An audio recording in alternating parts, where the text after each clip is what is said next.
Small business owners know cutting costs without cutting quality is tough. How do you trim expenses without hurting your business? Easy. Get Spectrum Business. Call 888-489-2212. Switch to Spectrum Business and you can get the best internet and phone services for half of what you're paying today. Cutting costs can be easy when you get Spectrum Business. Just call 888-489-2212. Restrictions apply. Call for details. There's a reason why the Losi & Ganji Law Firm is growing year after year for workers' compensation and personal injury. It's their hard work, compassion, and the results they get for their clients. Sal Capaccio here, and you work hard and you deserve a team that works hard on your behalf. You deserve Losi & Ganji Law Firm working hard for you. If you're the victim of a workers' compensation or personal injury case, call 854-1446 or go to losi-ganji.com. Losi & Ganji, working hard for hardworking Western New Yorkers. Live from Southern California, this is the Jim Rome Show. And I think I've said on this show the last couple days, and certainly on the show that I host before Jim is on here on CBS Sports Radio, that I recognize the massive talent of the Brooklyn Nets, but I have real concerns about their ability to work together. And I've talked about the thin-skinned nature of Kevin Durant. And I thought the last 2 days, I wish there was a way for me to really just make a 3D picture of my doubts, my concerns about KD, and why, even though I actually like him in my interactions with him, I like the guy, and I think he's a overwhelming talent. It doesn't begin to describe it, right? Giannis, who's a two-time MVP, is talented. Steph is an all-timer and is talented. I'm not going to go down the list. Kevin Durant is transcendently great in a way we've never seen at scoring the basketball, and just physically is amazing. And yet I have concerns about him. And he, ironically, articulated those concerns in a way that I never could have in a DM battle of ugliness in which there are no heroes between him and Michael Rappaport. And I'm going to get into it later in the show. It's not great. What he said is not great. It's not acceptable. But I think the reason that it's worth talking about is I think it offers some insight into a marvelously talented person who feels all the feels so thoroughly and is so thin-skinned that the range of possibilities for how he'll react when he returns to playing with Kyrie in particular, and Harden to a degree, is worth discussing. So we're going to hit that later in the program. There's a bit of fear out there. There's a bit of a condition, a sports condition. It is 49ers Mac Jones panic disorder, I think is what it's called. There's just this overwhelming worry that your organization, Niners fans, did in fact trade not one, not two, but 3 first-round picks. This year's 12th, next year's first, the year after's first for Mac Jones. We'll see who they take at 3. Some news yesterday, little something that happened in Tuscaloosa at the Mac Jones Pro Day that certainly feeds those concerns. And why maybe Mac Jones isn't a mistake. Not that it'll be him. It could be. We'll hit that later in the show. One of the great advantages of being on the Jim Rome Show, there are many just amazing guests, as you know, because you listen to the show every day. And we've got some good ones coming up. My guy, love me some Scott Drew, has coached his Baylor team to the Final Four, and Coach Drew is going to be on the program in about 15 or 20 minutes. Really excited. They play Houston in the Final Four, obviously for a berth to a national championship game. And with all respect and love for Houston, I am rooting for that Baylor team because I'm a big Scott Drew fan. We'll talk NBA with Sam Amick. I think one of the best NBA writers in the country, plies his trade, does his thing for The Athletic. In fact, I signed up for you do The Athletic, you sign up under somebody's name. I signed up under Sam Amick's name because with all love and respect to the other folks who are there, and I think it's like 88% of every sports writer in America now works for The Athletic. I think that's how it works. Sam, to me, is the best of the bunch. I'm really excited that he'll be on the show. Pete Alonso, the very candid and cool first baseman for the Mets, the polar bear, will be on the program as well in the second hour. Just made some news. I love this, man. Like, this is the thing. Why can't everybody just get theirs and be happy? I love seeing guys who, instead of going to that jealousy place, I want to get paid, say, you know what? Francisco Lindor wants to hold out. My teammate wants money. Hell, pay him more than he's asking for. Give him $400 million.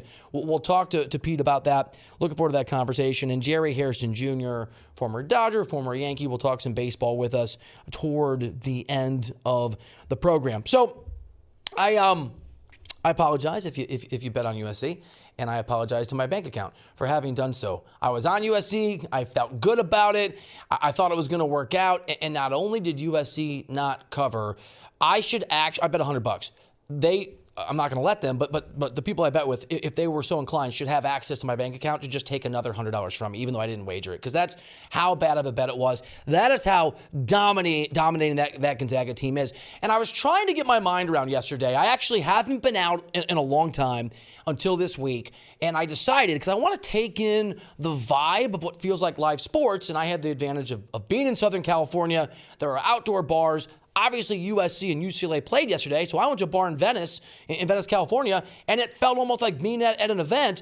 And I'm sitting there, and I'm watching Gonzaga. And I've watched the Zags play a bunch this year. It's not like it's some new experience for me, but the level of domination and the confidence and belief I had that USC defense, I thought it might be an ugly game. I thought it might look kind of like the first 10 minutes of UCLA Michigan looked. No. The Zags, I don't have it in front of me, but I think they scored 531 points in the first half. It's certainly what it felt like to me as I swallowed my pride and gave away some money. They are every bit as good as that undefeated record suggests they are. And I think that's part of what I've got to grapple with. I'm so used to ridiculous promise, overwhelming hype, not living up to it. I can remember I covered that Super Bowl when the Patriots were undefeated, and in retrospect, it felt inevitable the Giants were going to beat them. Not because the Giants were the better team, but you're not supposed to go undefeated anymore. Not that long ago, when the Pittsburgh Steelers were undefeated, what did they get to, guys? 10-0, 9-0? And then, the Steelers are the best team in football. They weren't. And you can go kind of down the list. It's been a generation at the college basketball level since a team went undefeated and won the whole thing. And I'm there. I got it. I saw it last night. The Zags aren't just the best team in college basketball. They are overwhelmingly better than almost every team that has entered this field. I think Baylor is, if not in their class, I think Baylor has a puncher's chance. We'll talk to Scott Drew about that in 15 or 20 minutes. Obviously, Scott Drew's Baylor team has to beat Houston. Obviously, the Zags have to beat UCLA. But Gonzaga, all the respect in the world. That domination of USC, a USC team that dominated a Kansas team that, again, not amazing, but full of some talented guys and coached by a pretty impressive dude. This is the instrument, really, that's been put together for Mark Few for his opus. And I keep waiting for the pressure to hit the Zags, because that is the thing that's real. And I think it's been amplified this year. How many games have we seen where a team with a chance at an upset or a team on the verge of being upset, not only with 3 or 4 or 5 or 6 seconds left, gets a look, but gets a really good look? Last night was Wagner for Michigan, but you saw in that Oral Roberts game, you saw in a lot of these games, and none of these shots are going down. And maybe it's a statistical anomaly. Maybe it's just you can't make all of them. I actually think that there's a tightness, that there's a pressure that's even more enhanced in college basketball in this tournament than we've ever seen. I think it's the most pressure-packed tournament maybe in the history of the tournament, because not having the chance last year, right, having it evaporate like so many things did in the pandemic, means for any player that played college basketball last year, whether you're a Baylor Bear, whether you're part of that Zags team, whether you were an upperclassman on that Michigan squad, and Michigan fans, incredible run. USC fans, incredible run. I know that the heartbreak is hard to get past and to see what a great season. But for all those players in this tournament who were a part of a program last year, particularly the programs that have made these runs, when that chance went away, that makes this feel that much more important. You had something taken away from you. It's one thing to lose a game. It's another thing to never get to play. Ask those poor kids from VCU who didn't get to compete this time around. And I think that's part of what you've seen. That UCLA-Michigan game was 4-4 almost at the 10-minute mark of the first half. At a certain point, I think actually after the 10-minute mark, UCLA was on pace to score 16 points in an Elite Eight game. And Michigan, who we thought would be the superior team, who was the 1 seed, weren't able to pull away. Michigan should have been up in that game 21 or 25 or 28-4. That game should have been over in the first half of the first half. And it wasn't, because those two teams were tight. Those two teams had massive nerves. USC got their doors blown off at the very beginning of that game. The Zags jumped all over them and never looked back. We've seen Baylor. I'll talk to Scott Drew about this in a few minutes. That Baylor team in that last game that got them here had multiple stretches where they couldn't get the ball in the basket. That's not overwhelming defense. You watch these games, there was just a tightness in these players. There was a nervousness. You would see they're sort of running sets, and then they just kick the ball back out with a 30-second shot clock, other than Gonzaga. And I think that's the really interesting thing and the thing that I missed. It's the one team so far, and they've blown everybody out, so maybe that's a correlation, who hasn't looked nervous. And they should be the most nerve-wracked team of all of them. That is the only one seed I can think of in NCAA history that feels like a Cinderella story.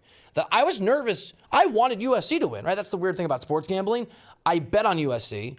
I'm at a bar, although I'm at a bar outside with a bunch of UCLA fans. They weren't exactly cheering for USC. They were cheering the other direction. And I was nervous for the Zags because I like Mark Few, because I like that program, because I respect their history, and because all of us who love sports have had some drought, whether it's lasted 100 years like it did for my Cubs, or just a couple years if you're lucky enough to have been born into a different sports clan, where we just can't get it done and we feel that pain. And that's been the Zags. That's a great program. That's been great. That hasn't been able to get over the hill.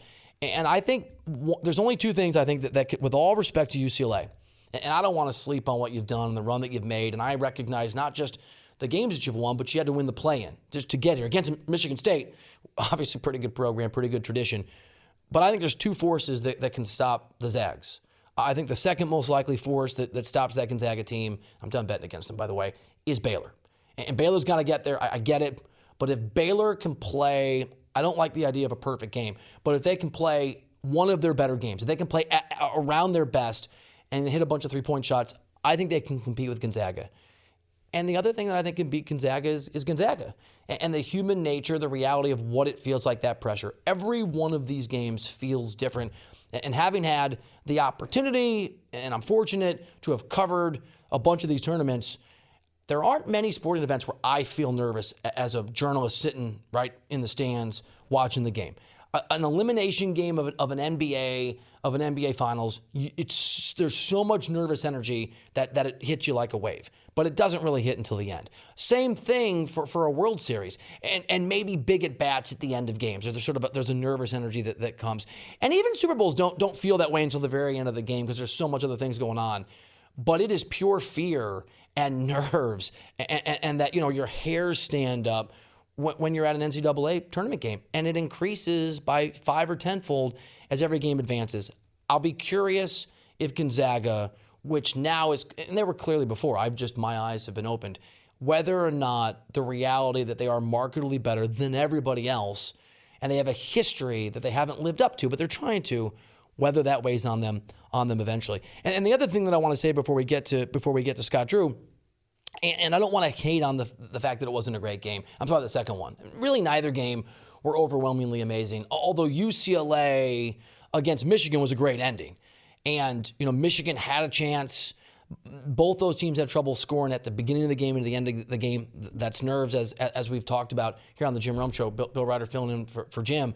Great ending, though, right? Michigan got from the left side a great look.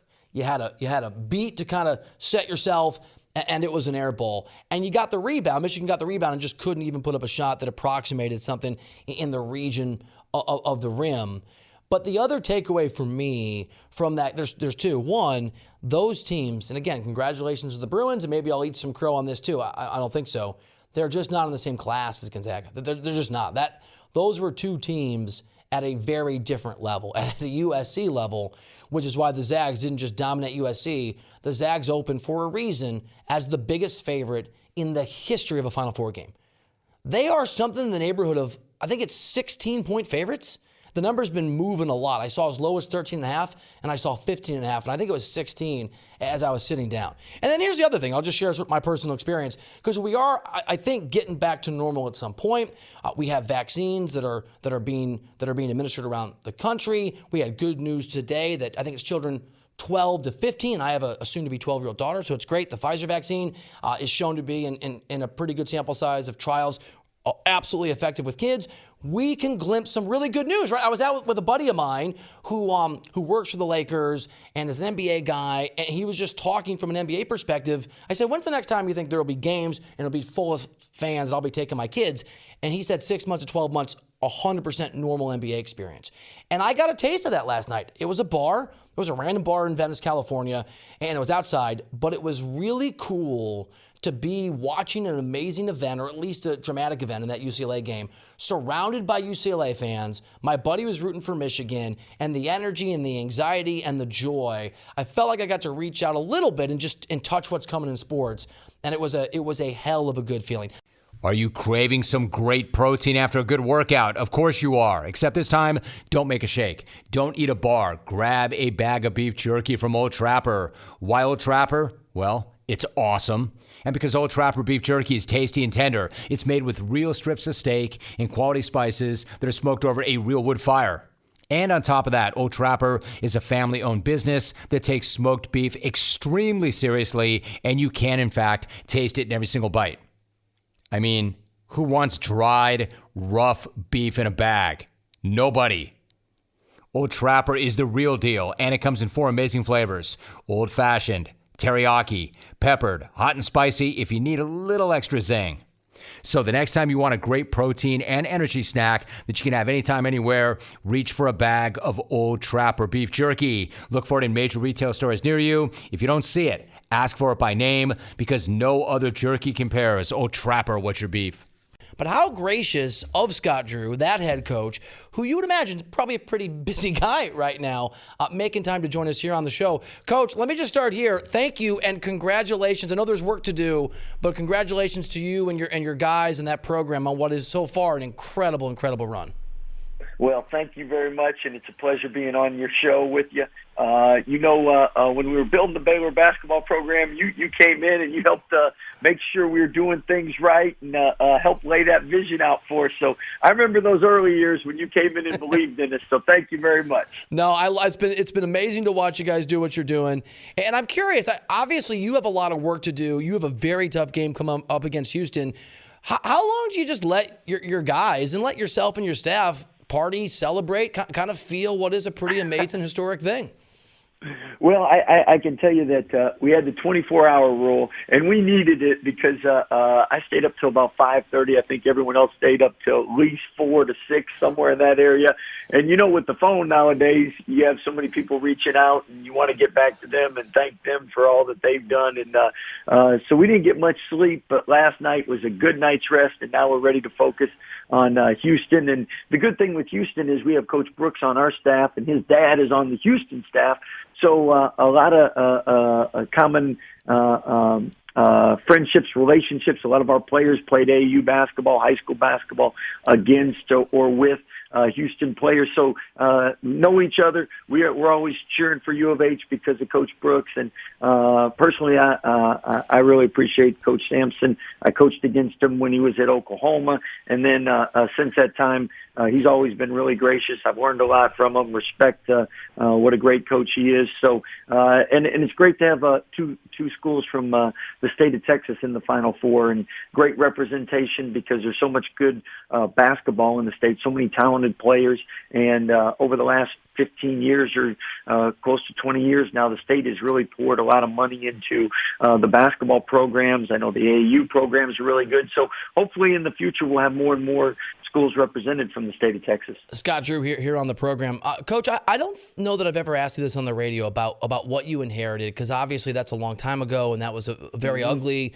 time in Baylor's history, and now it's something very different and very beautiful. But I want to, because I spent a lot of time on this show yesterday just really diving into the degree of difficulty of the job you inherited and the ugliness beyond basketball that you were charged with fixing.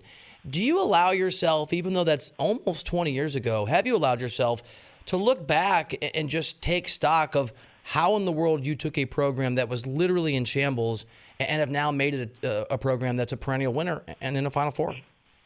Well, I can tell you that when you first take over a program, you have so much to do, and you're just constantly moving forward. But what I have done is made sure that we've stayed in contact and thanked all the people that helped build this program from those first couple of years, those lean years. I mean, when half your team are walk-ons, people that chose to stay and be a part of the program and lay the foundation for the future, and that's why we're where we're at now. So seeing us win the first conference championship in 71 years, get to the Final Four for the first time in 71 years, that's a direct reflection of all the work that those guys have put in, all Baylor Nation and the fans that have supported us all the years to get to this point. And you know, coaches want consistency from players, and with our program, couldn't be more pleased with the consistency we've had since 2008. Us, Kansas, maybe Michigan State are the only Power 5 schools that have won 18 or more a year. We've been ranked number 1 3 of the last 5 years. And again, if it wasn't for those early years and people believing us and staying behind us and our administration and our athletic director supporting us, we wouldn't be where we're at today. And obviously people in the media like you that believe what we were doing and have been there throughout as well. Scott Drew here on the show. I owned it yesterday. I didn't believe until I came down to Waco and met you and the staff for the first time 10 years ago. And you know how that is. Seeing something with your own eyes, you actually see it clearly. And here you are. And I'm curious, Coach, because obviously no opportunity last year to have a tournament. That did not, at least last year, benefit your program. Now some guys came back. But that's, does that enhance the pressure? Just the combination of what you had to build, how long you've been at Baylor, the expectations of being a 1 seed, all the accomplishments you just walked us through, and the fact that a lot of the young men that are playing with you didn't have a chance last year. Have you gotten closer to the ultimate goal? Have you felt more pressure in this run, just as a coach personally, than you have in the past?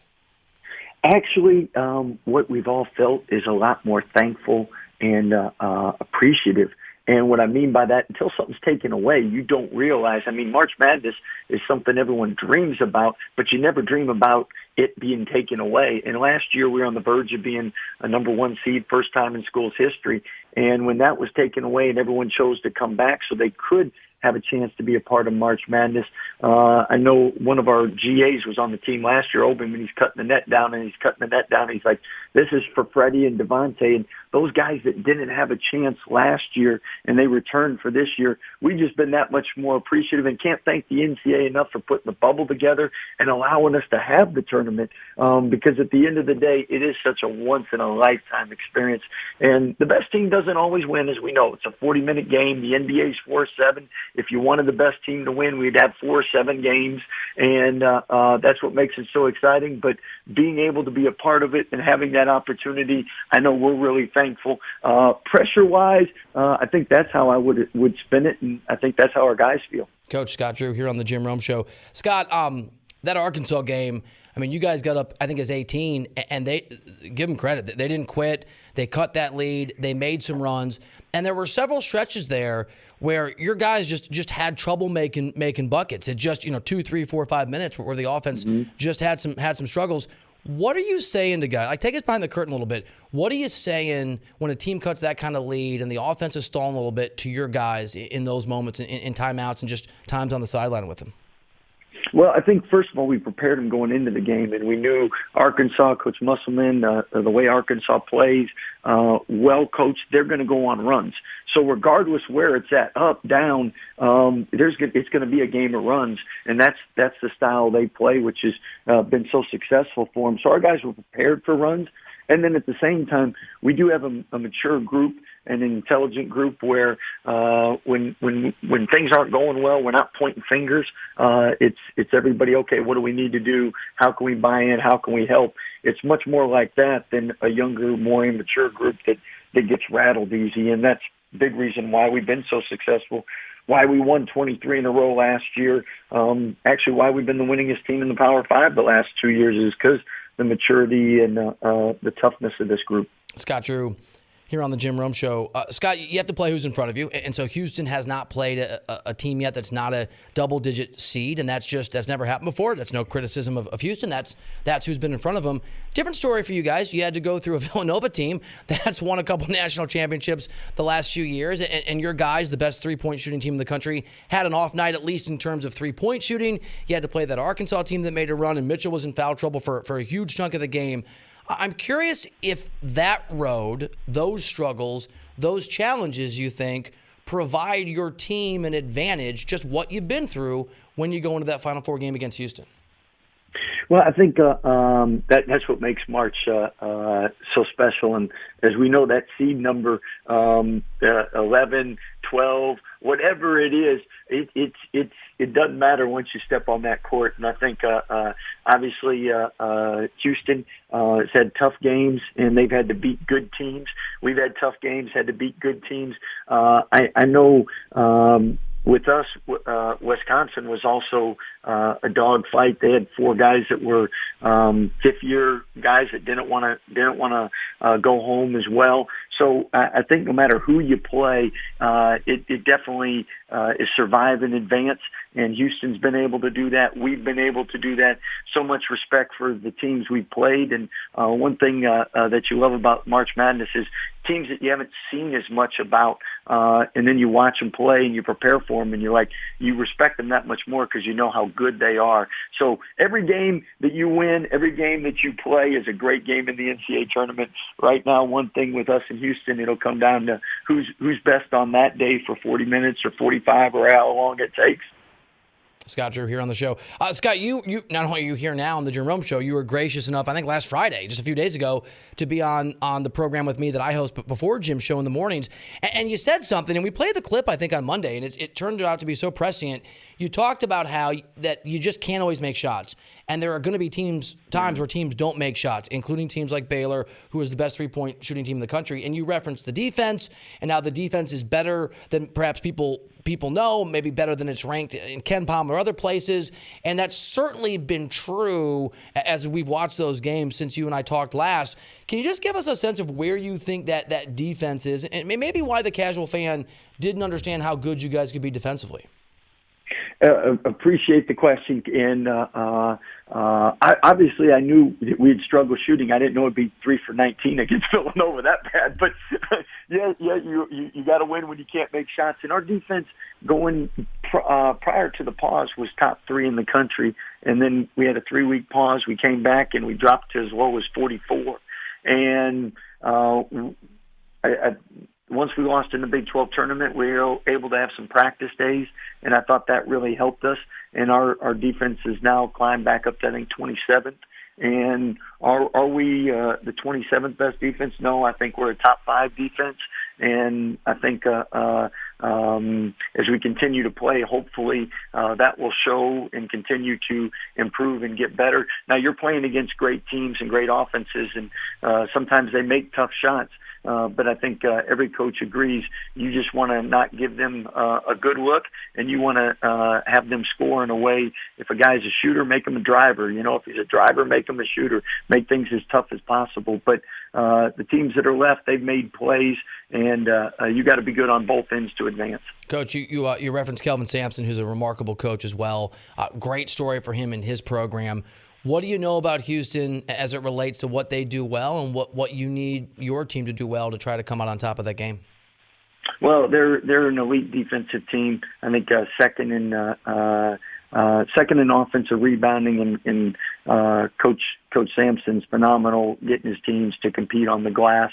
Defensively, top 5 in the country, and a team that you have to beat. They're not gonna beat themselves.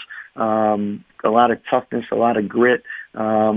He maxes his guys out. They reach their ceilings playing for him. He's a tremendous coach, and they have a great program. So, again, with Coach Brooks on our staff and his dad on Houston's staff, we got the utmost respect for him, and excited for two tough teams to compete and play, and hopefully it's fans enjoy watching a great game. I mean, you guys are there in Indy in a sort of bubble. Do father and son get to have dinner together? It's like, I love you, Dad, but I'll see you in 2 weeks. Like, no. Well, you have your own schedules, and you stay with your own teams for social distancing reasons and whatnot. But obviously, you see each other passing in the halls. Now, Coach Brooks told his dad that after Tuesday, he's not speaking with them. It's strictly business. I told Papa Brooks that's not my rule. I see him, I'm gonna hug him, I love him. So, but I know it's interesting. They're trying to figure out which family members are going to be wearing red and which ones are going to be wearing green, because that determines where they sit, right? Right. Well, none of my business, but it's not. But Family Brooks, it's just if you're wondering what the guy filling in for Jim Rome thinks, go green. That's just my little suggestion. Scott, I've known you for a while. I've seen what you've done to this program. It's awesome.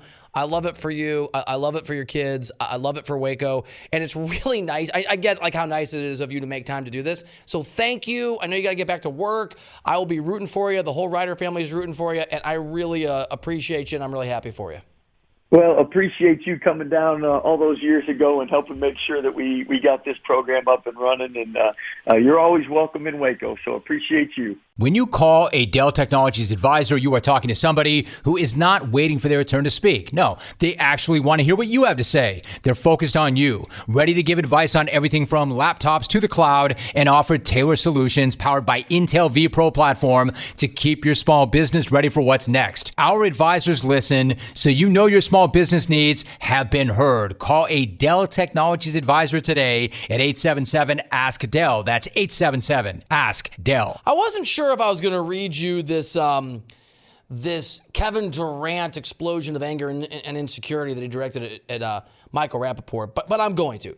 And nobody here covers themselves in glory. There is no good guy in this fight. And the whole Twitter mob thing, you own Rappaport. If you're one of those people picking up your Twitter pitchforks and jumping on either one's side, you are a follower and you need to calm down. You need to think for yourself, and you're missing the point.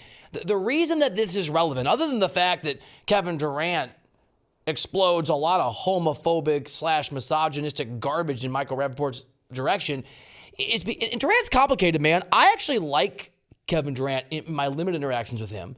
If by some chance he's watching the Jim Rome show on CBS Sports Network right now or listening on CBS Sports Radio, probably going to like him less when he feels all the feels and either goes on a burner account or maybe in his own name. I guess that's progress. You swear words we'll get to in a second. But let's not get it twisted. I'm not right into Michael Rappaport's defense. I do think it showcases a thin-skinned reality for Kevin Durant that is absolutely backed up by his own history that calls into question whether or not he can handle the weight of what's coming in Brooklyn.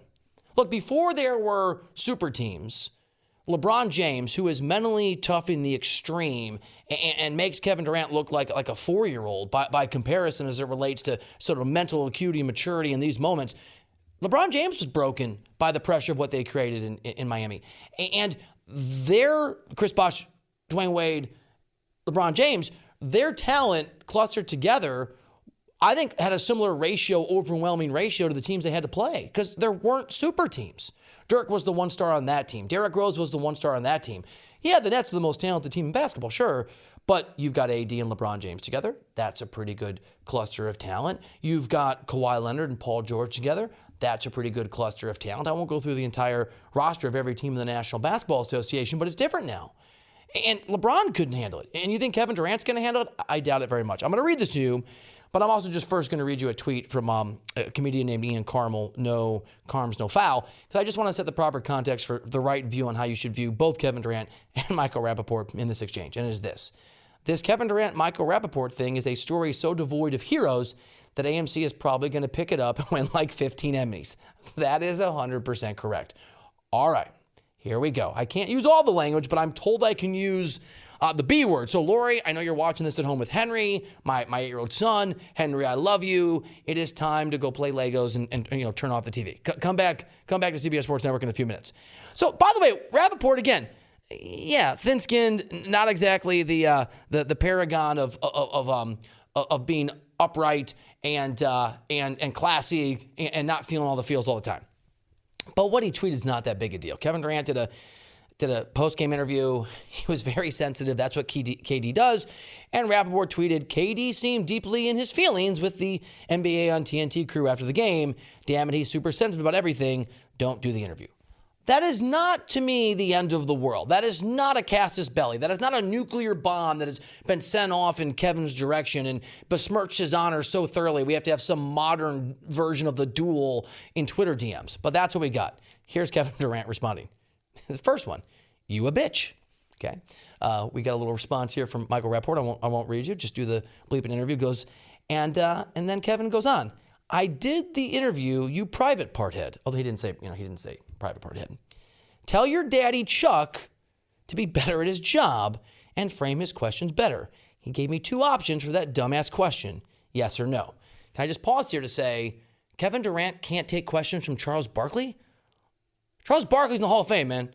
Charles Barkley's the best broadcaster, certainly in basketball. The fact that Charles Barkley isn't some sycophant who asks you everything you want doesn't make Charles Barkley the bad guy. It goes on. I heard it all before, you misogynistic word. Chuck doesn't need you as a security, you pale, pasty, homophobic bitch. He didn't actually say homophobic. He described actions that, were they, say, put in words by LeBron James, we'd have our mob pitchforks out, or anyone else for that matter. I don't know why Kevin Durant gets a pass. Hey, here's some breaking news.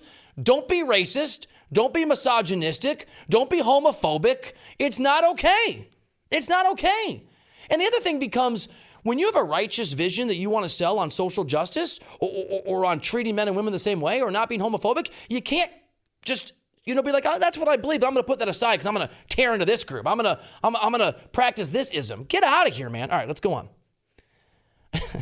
So after he told him that he was a pale, pasty, homophobic bitch, Kevin then decided, and I had this vision of Durant, like in his room, in one of two, in his apartment, either with like a drink and sort of laughing, or reaching for a Kleenex and wiping away the tears because he feels all the feels, and he's simultaneously looking at all the eggs who have said mean things about Kevin Durant and then just dropping it into a pile of other wet Kleenex because KD is so thin-skinned, every comment that's ever been directed in his direction is something that has to be addressed and makes him feel this big. Dude, grow up. What are you, in high school? Are these guys in high school?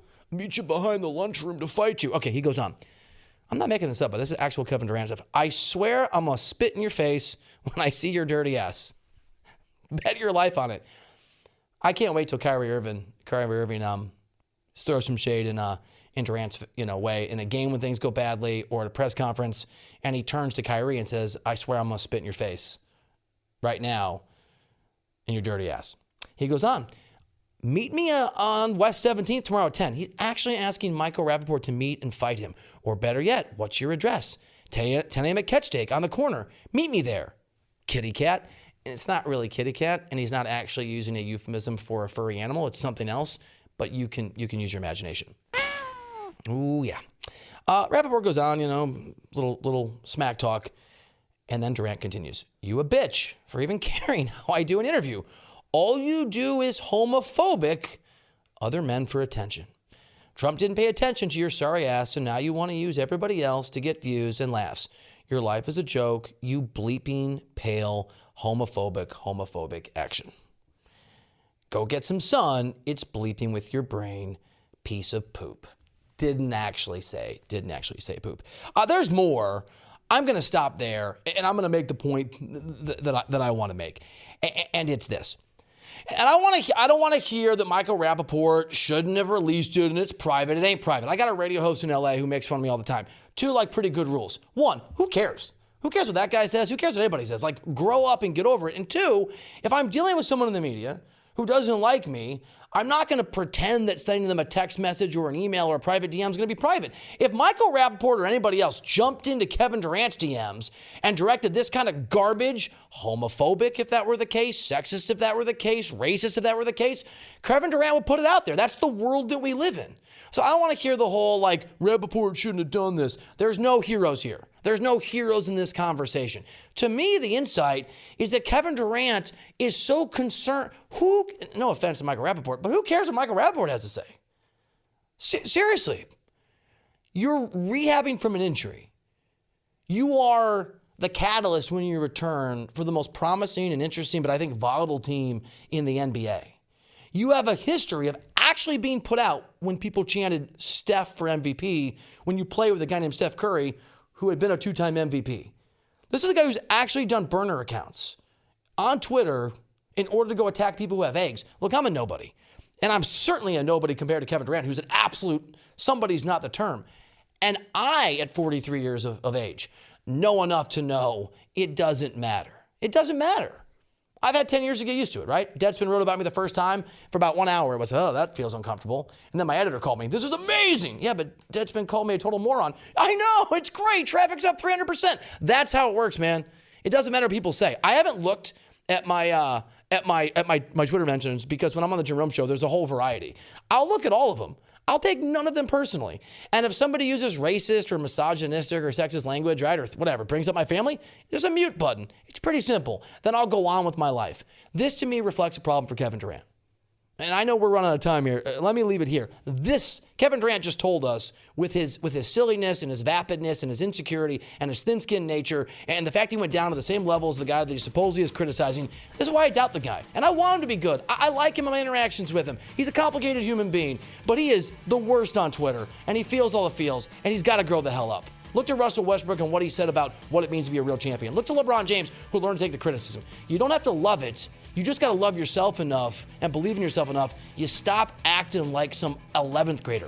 Kevin Durant, grow up, dude, or the Nets are going to pay the price. There's a reason why the Losi & Ganji law firm is growing year after year for workers' compensation and personal injury. It's their hard work, compassion, and the results they get for their clients. Sal Capaccio here, and you work hard, and you deserve a team that works hard on your behalf. You deserve Losi & Ganji law firm working hard for you. If you're the victim of a workers' compensation or personal injury case, call 854-1446 or go to losi-ganji.com. Losi & Ganji, working hard for hard-working Western New Yorkers.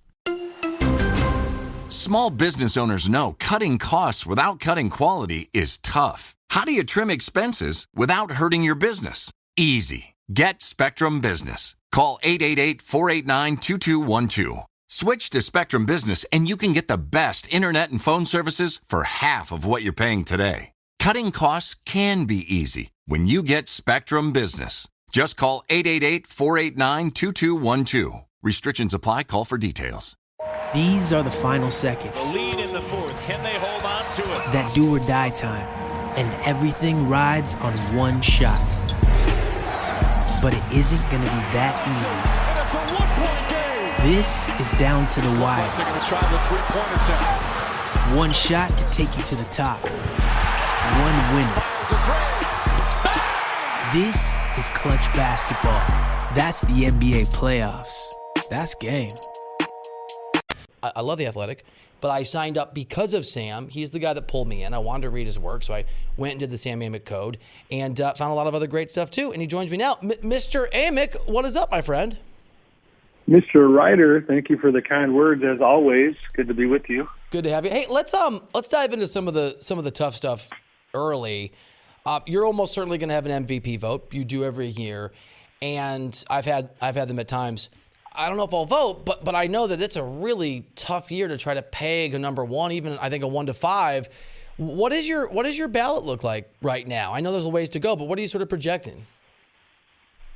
First of all, I love that you asked the question because as you can relate to as a writer, you're always trying to figure out what storyline to hit next. And right before you called, I had decided to go down the MVP road again with my next story. So that's where my head's already at. It is a really, really unique race. You know, when I wrote about it about a month ago, I had LeBron number 1, Embiid number 2. You know, I forget the order from there, but there was, Damian Lillard, Steph Curry. Now, because of the injury situation, it's wildly different. And I think I would have Jokic out front. I'm still in the process of kind of processing everything. But the other, I think, major subplot here is that Giannis Antetokounmpo, we had kind of had this unofficial thing where people were acting as if he wasn't eligible this year because he somehow, quote unquote, let us down in the playoffs, if that makes sense. And now to me, it's like Giannis is right there. The Bucks are winning. You cannot ignore him, and you can't just kind of, have this approach that because he's won 2 in a row, the bar is somehow higher. He's having a great year. So LeBron and Embiid fall quickly because of the injury stuff. I think Damian is still in there. I think Steph has fallen back, and I feel like I'm leaving somebody out. Harden, to me, that's the hot topic, right? Yeah, that's what I do want to get your take, because I've asked literally every single person that's been on this radio show, Sam Amick, the Jim Rome Show, on the show I host in the mornings before this, every scout, every GM. I'm just curious. It's such a wide range of answers, from Howard Beck saying no chance, to other people saying has to be number 1, to everything in between. No, I really don't. I'm not a no chancer. I am a could it be used against him as a kind of a separator? If there's, let's say he is kind of possibly the number one guy at the end of the year, but there's another person right there. It could be an X factor that ends up costing him the MVP, but it's not, I don't know. I mean, I didn't love how he left Houston. Yes, it was unsavory, but I think it's a little bit of a slippery slope if we start applying value judgments to the way guys handle that kind of a situation. My thing is that it was 14 games that he was not a member of the Brooklyn Nets, or 13, I think. I think game number 14, he was in a Nets jersey. And so on the front end, the narrative is terrible for him because he kind of, harpooned the Rockets in a really bad way. But once he got to Brooklyn, because of Kyrie being gone at the time, Kevin Durant getting hurt, we have obviously seen him carry that team a lot more than we thought he would, because it hasn't really been a super team. It's been a James Harden team that where he's been filling in the gaps. So I think he's very much in the running. But certainly, what happened before he got to Brooklyn is going to come in, be taken into account. Sam Amick here on the show. Sam, let me posit something to you that's just been in my brain, and you dismiss it like I'm a crazy person, which we all know that I can be, or maybe it doesn't. Maybe it's not as out there as I think. I've been contemplating this same question, and I've been staring at the standings, and I believe that Phoenix was going to be a really great team from the beginning of the season, and they are. I mean, they are really good. What are they, second right now in the standings in the Western Conference? Depending on how things move, I just keep asking myself, and I don't mean as the number one person on that ballot, but and I know the numbers don't say this, but Chris Paul's addition to that Phoenix team has been this really interesting, I think, catalyst for what they are, and I think it's just this strange, perfect fit for him, and clearly his personality, and he's obviously an excellent player. Is it insane to be contemplating someone like that or Donovan Mitchell, who, again, statistically not in the same realm, who are critical pieces to teams that are really, really good, but maybe don't overwhelm when you compare them side by side with some of the guys we're thinking about? I mean, it's not crazy, and I've chewed on that same idea. I'm just not there. My problem with Chris is that if you talk to basketball people who are smarter on the game than I am, they can't even make their minds up on whether or not Chris or Devin Booker is the MVP of the Suns. That makes it tricky. And the same dynamic exists in Utah, where you said Donovan, some people are going to go to Rudy and talk about the big man in the middle, whose numbers also don't reflect a quote-unquote typical MVP. I think the deeper teams like the Suns and the Jazz, and with Phoenix, you're talking Mikal Bridges and Jay Crowder and all these different role players, and DeAndre Ayton getting better. I'm just not there. I think there's too many transcendent talents that do kind of carry the load more. That's why Jokic, to me, the Nuggets are in the top half of the league defensively right now, and I think that's an X factor for Jokic because, the less that people can attack him for not being a defensively dominant player like an Embiid or a Giannis, the better odds he has of winning the MVP. So I just think there's too many special individual seasons happening that are not as nuanced as a Chris Paul or some of the other guys we mentioned. Sam Amick from The Athletic. Sam _Amick on Twitter here on the Jim Rome Show. I'm Bill Rutter filling in for Jim. Sam, you brought up Giannis, and he made me laugh, and I try not to interrupt guests when they're talking, but you made me laugh on the air where you said that supposedly he's not even allowed to be under consideration, Giannis, for MVP because he's won 2 in a row. And in some ways, I think the unwillingness to look directly at how great Giannis has been, at least from my perspective, might extend to the Bucks because this is a team that's near the top of the Eastern Conference standings. I think they're top 4 or 5 in both offensive and defensive rating. They have the back-to-back MVP, and I don't hear that many people talking about them as top-level championship contenders, as I think maybe you would if it was a team that hadn't, quote-unquote, disappointed the last few years. Now, there was a time, and it's been a while, but the Pistons against the Celtics or the Celtics against Philly or even the Bulls against the Pistons, where you had to fail for a while to kind of figure it out. All that rambling just to ask you this, Sam Amick, do you put that Bucks team, however many teams you have, as like top tier in that top tier? I do, but I also understand why folks are suspect. And this is a weird analogy, but it's almost like, in life in general, right? When you have somebody who you might have thought was a friend and they cross you and you kind of just decide like, man, I'm done with you until, you somehow prove otherwise. And I feel like that's where we're at with the Bucks, is that people believed in them, and then they hit the playoffs. And it's one thing to lose, you know what I mean? It's another to lose in the fashion that they have, and most recently against Miami, where you had what was kind of widely considered a plucky, overperforming Miami Heat team that, you know, came with this playbook of creating the wall for Giannis and just ate that team alive and left you questioning everything you thought about Giannis and the Bucks. And they can't really rectify that until we're back in the playoffs. And so in the interim, it's like, oh, by the way, you might have to give some credit to that team during the regular season that we've all learned doesn't matter for their purposes, if that makes sense. So, yeah, I mean, it's a long-winded answer to, you know, the truth for me is that, yeah, they are elite. And you know, the information we have right now, they are in the mix. And we just are watching a Utah Jazz team, for example, that is kind of figuring it out. And so could the Bucks figure it out? They, you know, of course, you know, they've stood by Mike Budenholzer. They've added pieces. I like the PJ Tucker addition, and we'll see if they can kind of change the script when it matters.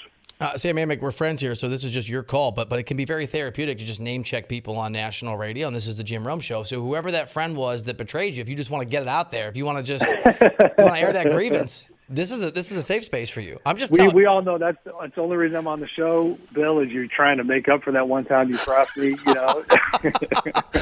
Was it a Dwight Howard moment? Like, what happened? I don't remember. Exactly. Sam Amick here on the program.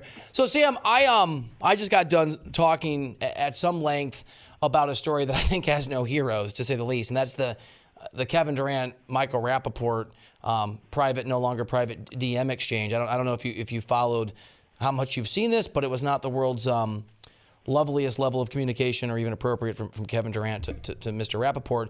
But it just, to me, again, I think Durant's an amazing talent, obviously. I recognize what the Nets can be. I actually like Kevin Durant. Like, I haven't interacted with the guy in a few years, but I've really enjoyed my conversations with him. And yet I worry about the volatile mix of those stars in Brooklyn, and I worry about Kevin Durant being thin-skinned. And I'm curious if you think those kind of social media moments, from your perspective, having covered the game a long time, can indicate a problem for a player as it relates to the basketball and the locker room, or you think it's much ado about nothing? Well, I mean, for the purposes of the team, I don't know. I'm with you, though, not to get melodramatic, but, you know, you kind of hinted to the fact that you've interacted with him, you've enjoyed him, and I would say the same, you know, and I've covered him a lot. And it is, I'm trying to think of the right word. I hate, first of all, the tenor of that discussion was wildly inappropriate. I mean, there was homophobia in there. There was misogyny in there. That stuff I don't think it should go unchecked by the NBA. And, you know, and I've checked in with them, and I'm curious to see what the response is going to be. Because it's one thing, it's not a boys will be boys kind of trash talk thing. This is the kind of stuff where Kevin's words that he chooses are, you know, they have an impact on fans and people who follow him. Now, listen, you know, Rappaport has got a long history of mixing it up with folks and has got some blame here as well. But the sensitive thing with Kevin fascinates me. And I don't know, you know, when he kind of took this turn to responding to almost everything that comes his way, but he's been doing it for quite a while, you know, and he and I have had conversations about the way he's covered in the media, and he's been sideways on that front for a long time. And, this is, I think, kind of an extension of that, but it's not a great look. And he's a hell of a kind of a quandary where the man does so much good in the community and has taken his wealth and really, you know, lifted up a lot of kids and a lot of people. He's got that side of him. Then you have the side where he feels the need to clap back at anybody who kind of comes his way. It's you know, people are complicated, but this is definitely not a good look. I'm with you on all that. Sam Amick here on the Jim Rome Show. I'm Bill Ryder, filling in here on the program.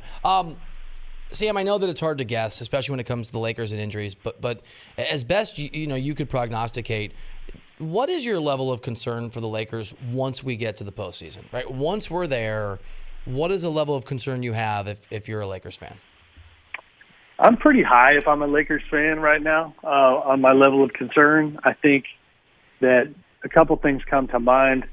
You know, Montrezl Harrell and Dennis Schroeder and guys like that, are known commodities from the standpoint of, they've done some things in this league, but they have not won championships, and that kind of applies to some of the other role players as well. And, I think the Drummond addition is a good one, but again, Andre's never raised a trophy.